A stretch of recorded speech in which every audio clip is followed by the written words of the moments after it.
Hello, thank you for tuning in today. My name is Gavin and I am the audiophile wannabe.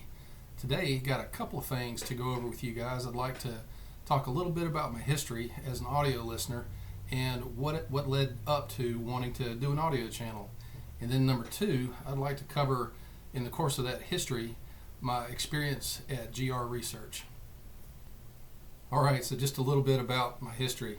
So like many of you, I'm sure, grew up in a home where my dad was an avid music listener, and he even played guitar in a band when he was younger, and had a big Pioneer stereo, a Philips turntable, believe it was a 312, the one where the touch sensitive buttons turned green, lit up green. That was really cool as a kid.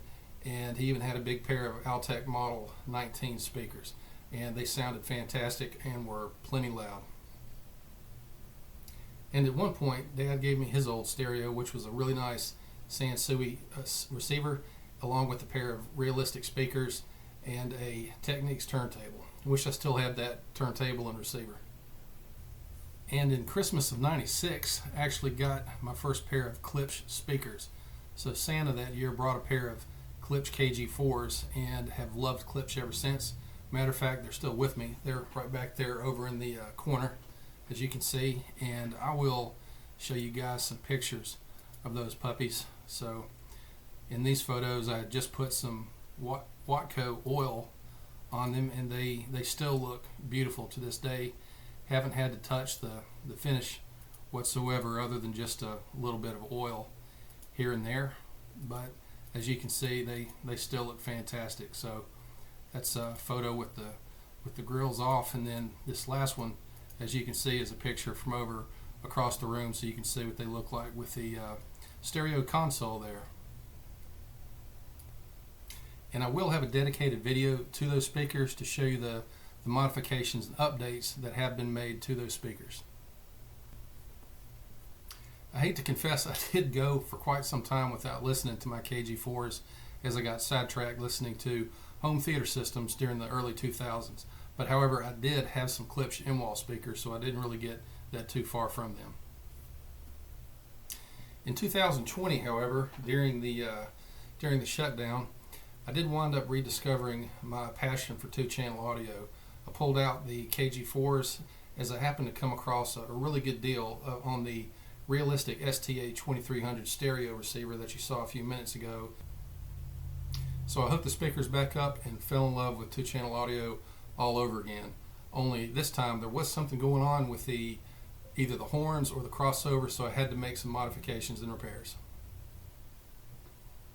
So I got on YouTube and watched some videos on KG4s and found out that Kreitz was the most popular company for replacement parts for Klipsch speakers, so I did order a pair of crossovers and replacement diaphragms for the horns. Once I got the crossovers and the diaphragms installed into the speakers, they sounded great and better than ever. At that point, I also got the bug to try out some additional Klipsch speakers or some new Klipsch speakers to me. So I had a friend growing up who had a pair of Heresies, and they sounded great. And I went on eBay and found a pair of first generation Heresies and ordered those. So I got the speakers hooked up and started listening to them, and actually was not too impressed. I remember them sounding good when I was a kid, my friends, but these particular speakers actually didn't sound too great. But I kept listening to them, and it didn't take long to understand that what was going on was the boominess from that empty box was creating a lot of resonance that was adding to the muddiness, actually causing the muddiness, and then there was just vibration in the box that was contributing to additional distortion in the sound. So I went back on YouTube and began watching some videos as to potential improvements for sound that a lot of audiophiles might be using. And the most common one that I saw was to do speaker dampening to help minimize and eliminate vibration and resonance in the cabinets. So the Heresies were my first experiment with dampening speakers, and to my delight, once they were dampened thoroughly and put back together and hooked them back up, they actually sounded amazing, and I fell in love with the Heresies, and I was so glad that I did the dampening. Actually, after that, I wanted to go ahead and try dampening the KG4s as well, just to see if they might make some improvements to those speakers, and boy did they. Those speakers went from being what I thought were already good to truly being amazing just for minimizing vibrations and resonance in the cabinets. So at this point, I got the bug to do modifications and improvements to speakers and stereo systems, and at that point was when I knew that I wanted to do an audio channel. I decided to wait, however, before actually doing a channel, because I knew that being new to the hobby, I wasn't well versed in the terminology and didn't necessarily understand everything that I was hearing on the videos that I was watching. So over the course of time, I began to become more familiar with the terminology and felt that I was getting to the point to where I could maybe have a meaningful conversation on the subject. And then I ran into a friend who asked me a very interesting question. So around Thanksgiving of 2023, he asked me if I was familiar with the soundstage, in which at first, to be honest, I laughed inside, having been somewhat of a musician myself and been in a couple of small bands. I was very familiar with the soundstage, but he proceeded to ask a few more questions, and it made it very clear that I didn't exactly know what he was talking about. So he said that he would send me a link to the video from Ron Burnett discussing the LOTS technique for setting up a soundstage in your own home. I went home, watched the video, took out the entertainment center that was in my listening room at the time, rearranged the furniture, set up the system like Ron had talked about, sat down and listened to it, and found out really quickly I did not know anything about music. I had been a listener all of my life, had played guitar in a band similar to like my dad did, but when it came to actually listening to music, there was something available to hear that it has been right in front of me the whole time, and I realized I had completely missed it, did not know a thing about it, and basically knew at that point that I was just an audiophile wannabe, and that's where the name from the channel came from. So it actually felt like I was starting all over, trying to understand what this hobby was about. Even though I was an avid listener and enjoyed speaker modifications and upgrades, there was a whole different world out there for listening enjoyment that I had been completely oblivious to. And now all of a sudden music took on a whole new level of enjoyment, and my goal began to change to try to understand how to improve on not just the soundstage itself, but to understand how the soundstage works. So I went back to my friend that had introduced me to the LOTS video, and I explained to him what it was that had happened. And then he asked me a very interesting question yet again. He said, I know you like Klipsch speakers, but do you know why you like them? What is it about the Klipsch that you actually like? And I would guess, probably like many Klipsch fans, I began to talk about tone and presence and clarity, and how when I listened to the speakers, it was just like going to the Rush concerts when I was a teenager. And it was just an amazing experience, and the Klipsch were the closest that I could find to that kind of experience. And so he asked me at that point, well, is it possible that the real reason that you like those speakers is because basically that's what you grew up with? Your dad had the Altex, you had the Klipsch, and are you familiar with any other types of speakers? Have you tried listening to the other types of speakers that are out there? And at that point, I began listening more to some of Danny Ritchie's videos, because he has the open baffle speakers, and after listening to some of his speakers, or listening to some of his videos rather, that's when I knew that I actually had to go out and hear his system and find out what it was that open baffle brought to the table. Magnaplanar speakers are also another option. I'm not there yet, haven't heard them, but that's definitely on the agenda, and we'll get there. But this leads to the second part of the video, which is actually discussing what it was like actually going out to Danny's in Wichita Falls, Texas, and meeting him and also listening to his system. So again, after watching some of Danny's videos, he seemed to be very open towards having people over to listen to his system and just talking to them about the hobby. So I took him up on that and emailed him and Hobbs. Got to talk to Hobbs too. Great guy. Appreciate everything you're bringing to the table too, Hobbs. And communicated with Danny and Hobbs and wound up setting up a time to bring out my Klipsch Fortes for them to take a look at and see if we could get an upgrade on those, and then also listen to his system. So when I got to GR Research that Saturday morning, met Danny, and he was very friendly, very, very warm, and very welcoming. We had a great conversation initially to get to know each other, and then he invited me to listen to his system. So Danny took me inside, and we sat down to listen to his system. And let me just say, I have heard a number of what I would call really good sound systems in my lifetime.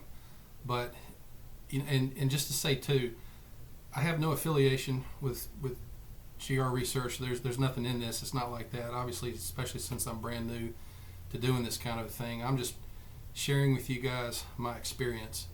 But I do want to say that once he hit that on button and Norah Jones came on, that was one of the first songs. I think it was Cold, Cold Heart. But let me just say that the room that you see in his videos, that where he's got his speakers, where he does his videos, and he's usually got a pair of speakers or two sitting adjacent to him or behind him, that entire area filled up full of sound. And not only was it full, rich, and robust throughout the room, but the clarity and the lifelike precision of the sound was truly unparalleled. It was a different kind of sound, and at that point, just from listening to it for a few minutes, I knew that my friend was correct when he asked me if the reason that I liked the Klipsch horn sound was because that's what I grew up with, and I realized that it was in fact the case, because I had never heard anything different really other than that. I mean, of course I've heard the standard box speakers, but this system was entirely different. And the speakers that he played first or he let me hear first, were these right here. And you've seen him do videos on these, and he keeps them, in a lot of his videos, right there next to him. And I apologize, I forget the name of these. I don't know if they actually have been named yet, but these are the speakers that Ron and he collaborated on together. And they're not very big speakers. They're kind of heavy. I could hear him moving those around. I didn't get to feel them myself, but I could tell just from how he was moving and the sound that they made that there's some weight to those speakers, but they are still fairly small, especially compared to the In Extremes. But these little speakers, in addition to his servo subs, filled that room in a way that was it was really magical. So I mentioned that it filled the room, but the holographic imaging was something that was brand new to me. I had, in my own experience of creating a soundstage, got to where I could generate that center imaging in between the two speakers and get it to where that image popped. But on his system, it was as if Norah Jones was either standing or sitting on a stage about 6 or 7 feet in front of me, and the instruments in space were placed appropriately according to however they were mixed or recorded. But the clarity and the lifelike imaging was also what really got to me. I realized that the Klipsch, any kind of a horn speaker, I'm not picking on Klipsch. I'm a Klipsch guy, and always will be. I love that sound, but this sound is different. And I've heard Danny talk a lot about accuracy, especially with the woofers that he uses. He talks about how those paper cones just respond very quickly, and it reproduces the recording as it was intended. So it doesn't have any, or it has significantly less distortion and movement than other types of speakers may have. And that became particularly clear on a drum solo he let me hear. So he played this one drum solo, and I kid you not, it was like an audible illusion. And I mentioned this to him. I kind of laughed a little bit, and he paused it. But you know how sometimes when you're listening to bass kick drums in person, or if you're close to them, you can hear that little, if the speakers have a port or a hole in the front of them, the bass kick drums, how you can hear that little whiff of air that comes out of that front when they kick the drum. I could literally hear that sound right in front of me from the solo that he was playing, and it kind of created this illusion that I could feel it. I mean, I knew that I couldn't feel it, but with the movement of the sound in the air and just hearing it so distinctly, so crisply, but just lifelike. And there was that distinction again between what is lifelike versus what comes out of a PA speaker. Horns are basically PA speakers designed to perform in a home, and I realized again that's why I like those speakers, is because growing up I had been such a big Rush fan and gone to some of their concerts that what I had been trying to do in my own listening experience was basically to try and recreate that enjoyment of being at a concert. But when I was listening to Danny's system, it was like I wasn't listening to a concert. It was like I was actually listening to the artists as if they were there in the room, and it was much different. And another aspect of that experience that made it unique again was because they're, I don't know if it's open baffle or if it's just like he's talking about with the speaker cones being more accurate and precise in time, that there was no listening fatigue, and that may just be the difference between not being horn and being open baffle speakers right there.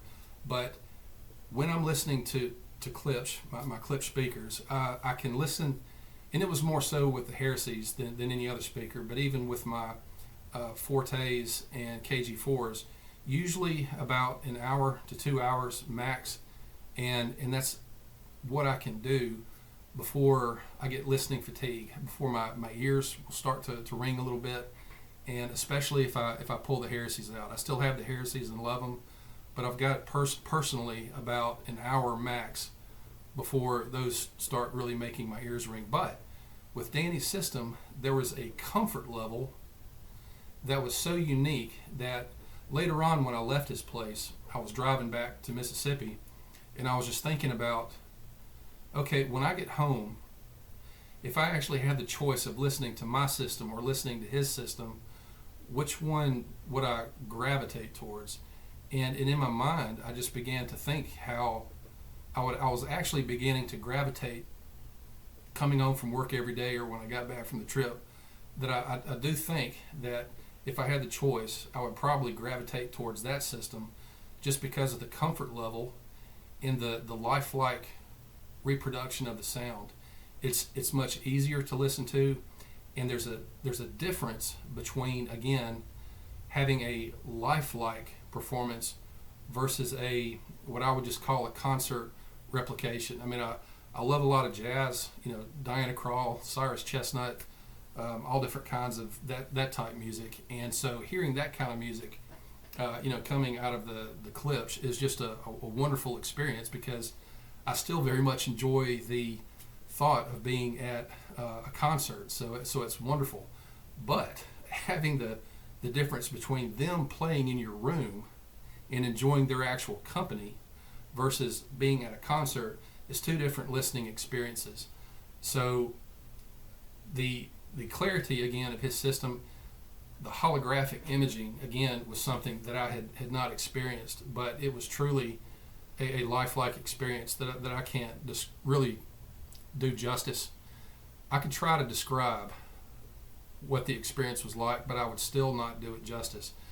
And in matter of fact, let me just say at that point that I think I understand where Danny gets some of his passion about in trying to communicate these things, because I also realized that, and if I'm wrong, Danny, if you see this, please feel free to correct me.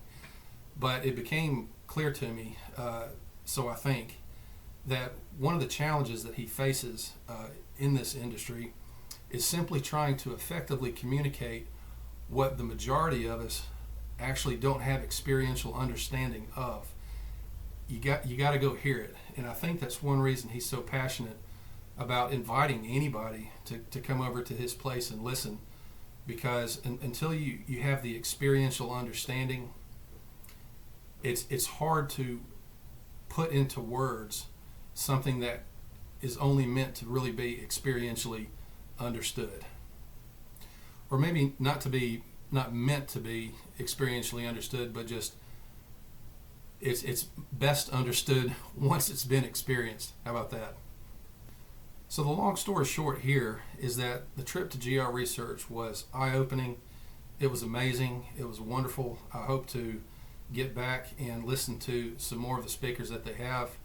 The open baffle sound is very refreshing, very easy to listen to, very accurate reproduction of, I would imagine, whatever sound you're listening to, and it was just thoroughly enjoyable, and would recommend to anybody, if you have the time, can make it out there, please contact he and Hobbs and see if you can't make an appointment to go out there and check out what's happening at GR Research. So I was just about to conclude, and then just realized that I don't want to continue too long, but I did want to say that he eventually pulled out the in extremes. So the listening to the smaller speakers was absolutely fantastic, but when he pulled out those in extremes, that was still another experience to try and explain. It was like what we were listening to before, but so much more of it. But thank you again very much for tuning in. Again, I hope you've been able to glean something positive from today's video, and hope to see you next time. Take care.